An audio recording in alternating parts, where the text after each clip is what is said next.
আসসালামু আলাইকুম।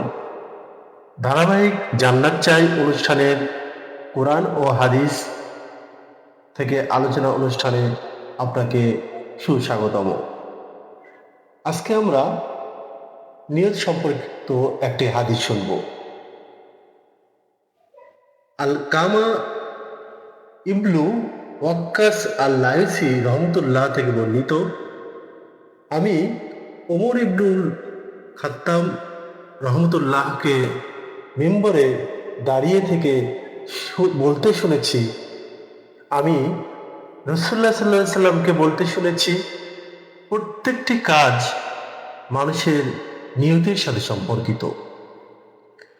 সে যে ফল পাবে সেটা তার নিয়তেরই প্রাপ্যতা। যে হিজরত করবে দুনিয়া লাভের এবং নারীকে বিয়ে করার উদ্দেশ্যে, তার হিজরতের প্রাপ্যতাও তাই হবে। ধন্যবাদ।